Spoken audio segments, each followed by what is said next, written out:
Welcome to Cash Talk, the podcast where we delve into the depths of finance, business, and life itself. I'm your host, John Cachia, a multi-award-winning wealth advisor with a passion for empowering ambitious Australians to confidently achieve financial freedom.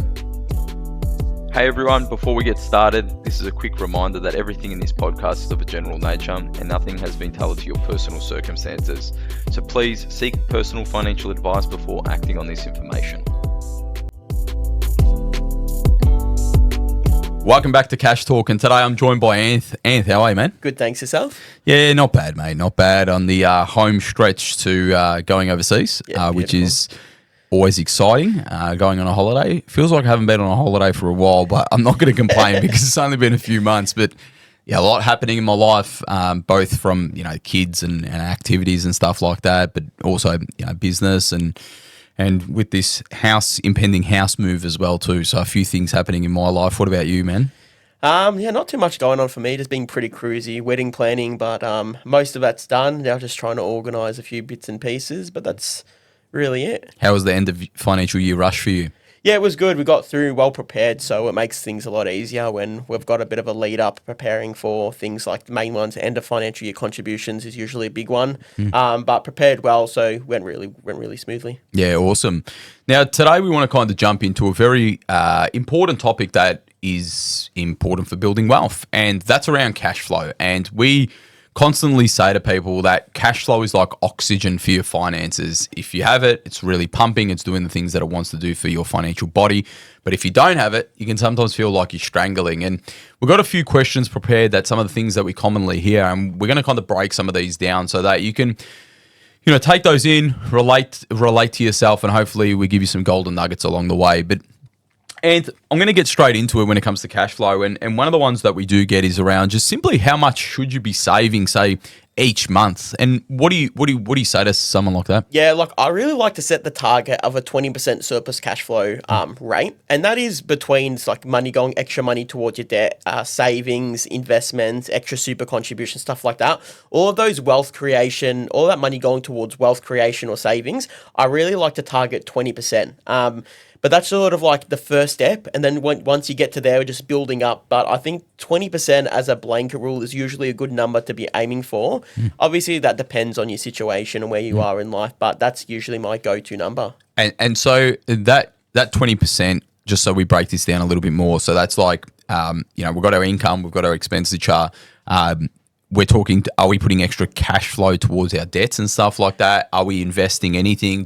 Are we doing any extra super contributions? Like all of those extra requirements make that 20%. Yeah, that all builds up to that 20%. So look, most of the time, if you've got an offset account, it's nice and easy to start allocating some money towards that until you figure out what you're going to do, because that's easily accessible funds. You're helping pay down that debt a little bit quicker. But then depending on where you are in life and sort of what your tax bracket is, whether you do super contributions or invest outside of superannuation. But with that 20% is what I would like to be using for things like investing and paying off your debt extra fast. And I think the main thing is around, even though we've got these kind of general rules, it really is dependent on the person's situation. And, you can have 20% of, 50 grand, for example, is much different to 20% if you're on 500,000. And really it's around making sure that you feel like you're not falling backwards. That's number one. Two, you're not sacrificing on your life as per se. You don't want to feel like you're on a strict diet, okay, when it comes to your cash flow. You obviously don't want to be wasteful with your money, but you also don't want to feel too restricted as well too. So really these percentages are general rules. And also from a number perspective, I really say to someone, if you're on 20%, but also with the caveat of trying to aim for maybe $2,000 a month as a minimum. Yeah. And when you look at averages of mortgages and stuff like that, if you can kind of aim for that $2,000 a month as a minimum with a 20% rule kind of applied to that, and then from there start to kind of build up on that. We have clients that are 40, 50, 60, 70%, but we've also got clients that have maybe started with us with 10%. And it's around using these as milestones to kind of work towards those levels and then building on that momentum over time. Now, Anth, I want to kind of hit into the next question that I have, because it does continue from our last question, was around My partner and I are both earning high income, but we feel like we don't have surplus. What should we do?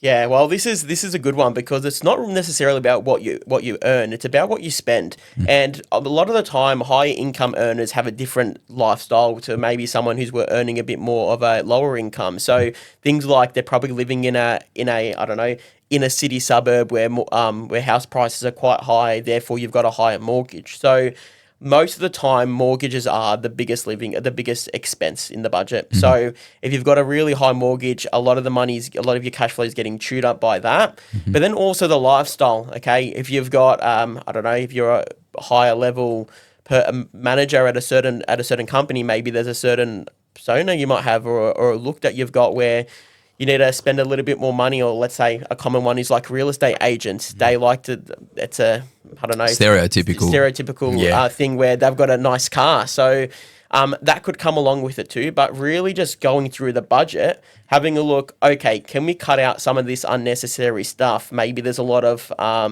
discretionary spending on, I don't know, going out and things like that you may be able to cut back on. But really just trying to have a look, see if there's any leakage that you can pull back and then build up that surplus cash flow. But like I said, the most common thing with high income earners is the expenses are much higher, which is what closes that gap of surplus cash flow. Yeah, it's interesting. Like there is different habitual changes that need to happen from people at different stages in their career.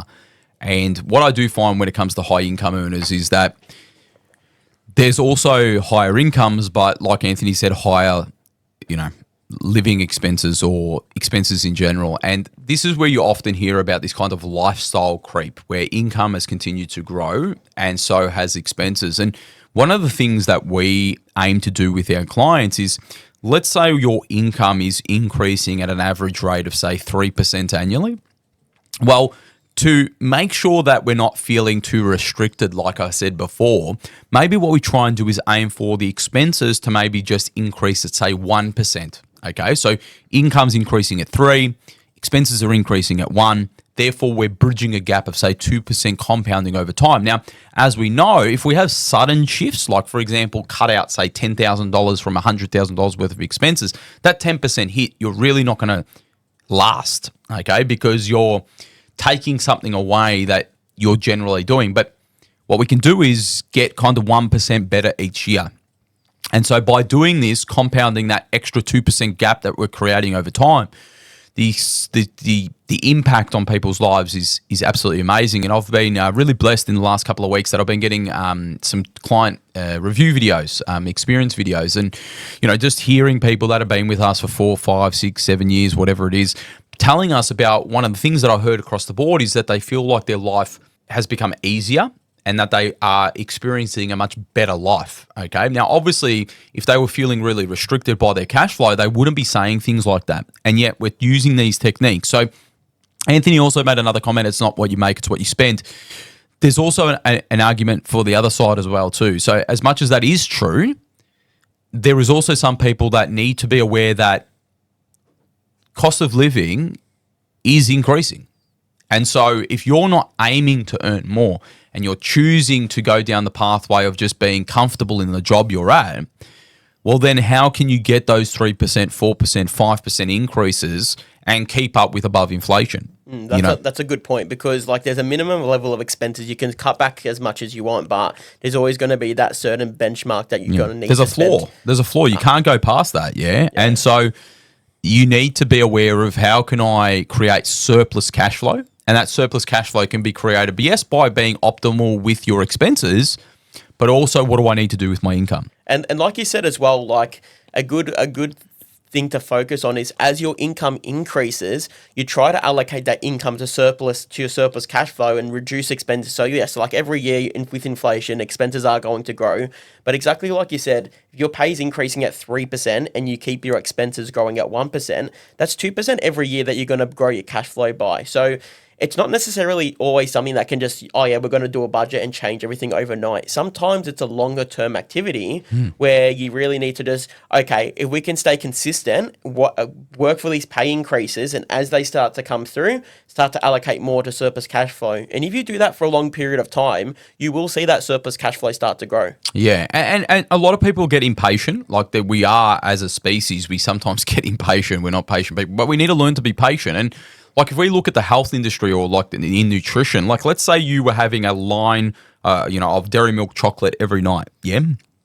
If you just went to maybe like half a line of chocolate every night and not a full chocolate, well, then you've got less calories going into your body. And, you don't want to say get rid of that person having chocolate. Maybe that's their vice. Maybe that's what they want to do. Or if you're talking about smoking, going from, full cold turkey is much harder for a lot of people and they go back to smoking, is around maybe we can just reduce that consumption over a period of time and then end up getting to the point where they may be having one little block of chocolate, one little bit just to kind of get that, and then eventually maybe get rid of it completely. And that's kind of the method that we want to use in cash flow. Now, obviously, there's anomalies here. If you're walking yourself over a cliff in regards to your finances, we had a client earlier, late last year, that was earning $700,000 and $750,000 was going out. Well, if you're minus $50,000, that's going to cause disastrous impact. But they honestly didn't know that was the case. So awareness was the first thing, and then we were able to fix it. So I know, Anthony, you've got a few questions that you kind of want to bring to the table as well too.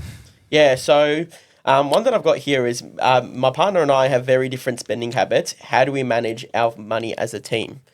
Yeah, so I want to use the word alignment here. I think that the first thing is that people come with different beliefs when it comes to money and different ways of using money. Okay, so what we need to look at and say, okay, well, especially when you're forming into a partnership very early on, okay, marriage, de facto, whatever it is, it's around acknowledging what the other person's habits and behaviors are and their needs and their wants, and also understanding what your needs and your wants and your beliefs that you've got coming in. And I think this is where really a third party really helps to work with the alignment of where that together plan is. And, I can relate to this. Me and my wife had I'm not going to say a completely different upbringing. There was a lot of similarities, but when it came to like money, it was different. Even my mother today, it's around dotting I's, crossing T's, accounting for absolutely every single cent that's in there. And, that's a really good attribute to have, but it can be disastrous as well. So it was first me being aware of the good sides of that and the bad sides of that. And obviously from my wife's side, her different attributes and what's good and what's bad. So you need to form what you both agree on. Yeah. And it needs to be a win-win for both. And then understanding that people have different needs. And so, for example, the way that my spending pattern is, for example, my clothes, I will do maybe like 2 big shops a year, and I like go there, fill up 2 trolleys, and it does me for 6 months. Do you know what I mean? Whereas my wife is more incremental shopping. You know what I mean? Like every week there's a little item, one T-shirt, one this, one that. Reality is that I'm not going to say I spend as much as she does. She spends more on clothes than me, definitely. But what I was going to say is around like we just have to have different patterns. Yeah, different patterns. And so understanding what those patterns are and then customizing a cash flow system to accommodate, but having a partnership that understands that we need to save and invest first and pay off our debt obligations first and then spend our money. Yeah. And like what I often see as well is that alignment's very important, because without being aligned, it's never going to work. But it doesn't mean that you both need to be trying to control finances. What I often see is usually what I like to call the chief of finance in the family. They manage the bills and the spending, and sort of transferring money to accounts and all that stuff. But as long as that other person knows, okay, this is what we got to spend, this is why we're doing these things, it works well. But like you said, the alignment is important. Doesn't necessarily mean that you both need to be in the internet banking, doing all the transfers and everything. But as long as one person is in charge of that, making sure everything's moving smoothly, and then the other person isn't going in there and interfering, changing, taking money out of accounts that they shouldn't be, because that's going to ruin the whole banking structure. So it's very important, number one, to know the structure, and number two, be aligned with the goals of, okay, why are we saving this surplus cash flow? What are we planning on doing with this? Is it this is going to be our holiday fund, or this is what we're going to be using to pay down our debt? But when you have that end goal of what you want to use that money for, it makes saving a lot easier too. On that as well, another one that's really good is setting targets and milestones. Like, okay, if we're saving $1,000 a fortnight, by the end of this calendar year, we want to have $20,000 in savings. And if you're focusing on that, it really helps save. So I think that's a really good tactic and strategy that I like to use. It's just setting those milestones. Joint goals brings the alignment together. Yeah. And when we talk about the life that we want to live as in that relationship, what we want to be in 10 years, 20 years, it's interesting how it all kind of starts to align. But obviously when you talk about long term, we need to start talking about short term as well too. And these are these mini milestones. We want to go interstate holiday. We want to get this, we want to be able to do this in our life. I want to pick up Pilates. I want to pick up yoga. I want to do this. Having those little things where we can kind of aim strategies towards it and then start to feel the rewards coming in, you buy into the process. It's interesting, Anthony, you talked about the chief financial officer. So I'm the CFO. She's the director of domestic affairs. So I need to report to her on all domestic affairs. It's actually interesting. But she also, I think, has the role of CEO as well too, because I'm reporting to her. So maybe I'll have to have a role discussion, I reckon. Anyway, interesting. Another one that we've got here, let's have a look. Is it possible to budget without feeling like I'm restricted? I think this is a really good one because there's a lot of sort of misconceptions that being on a budget is restricting yourself and being sort of having to say no to a lot of stuff. But I really think that's not true. I think having a budget is about knowing what's coming in and what's going out, being aware and being able to plan. So setting up a budget doesn't mean, okay, we need to cut back all our spending. It's more so just being aware of that and setting those targets of, okay, this is what's coming in, this is what's coming out, this is what we should be saving. I actually don't like the B word. It's got like because it forces people to feel like they're restricted. Like budget has been directly linked to like sacrifice. Yeah, there's this direct correlation between the two. I often refer to it as like your cash flow system. Yeah, because you're telling your money what to do, and not your money telling you what to do, and that's very important. And what we find that people who don't have a cash flow system, they have wastage because they're not. They just going there, they're tapping. There's no alignment in regards to where the money needs to go, and then there's no systems. And we usually find that this surplus that we've been talking about, earlier on about the 20% or what we need to do once we do this, it is usually evident that is already there. It's just the bank account balances aren't reflecting that because there's all this micro spending that's going to all of these wasteful areas. Yeah. Or another one that causes it as well is just the banking structure's a mess. Yeah. Like having a good structure is probably the most important thing. Yeah. Because you have to have the structure to be able to point the money into the structure and then create like layers for your needs and your wants. And it's one of the first things we do. Yeah. Like I think my pet hate is just the one account that household that just uses one bank account, pay goes in, all your bills go out, groceries come out. It's like, it stresses me out having to look at that. So, and the other thing when it's linked to the mortgage, it's inevitably just a very big credit card. Yeah. We know through psychology, people with credit cards spend more. Not through just psychology, like the psychology causes the problem. But what I'm also saying is statistics. Even if you pay your credit card off at the end of each month, where is that money coming from? Mm-hmm. Is it coming from borrowed money that's actually sitting in your offset? And if the answer is that, well, isn't that your credit limit now? Yeah. And so we constantly have that, I don't want to get rid of the credit card and whatever's the case. But the reality is that we know that's what's happening. Really, we care around the surplus cash flow and hitting your targets. But if we're looking for people that are actually trying to find surplus, this is what we need to do. This has been a great episode, Anth. I really love getting into cash flow because it's really the heart and center of wealth creation. It's really the heart and center of finances as well. But hopefully you've loved today's episode as well. And if you are, make sure you like and subscribe to all major video platforms like YouTube and also music platforms like Spotify and Apple Music. And be sure to share this to friends and family as well too. We know a lot of people are loving this, so thank you for following along. Appreciate it. Thanks, Anth. Thanks, everyone. Cheers. See ya.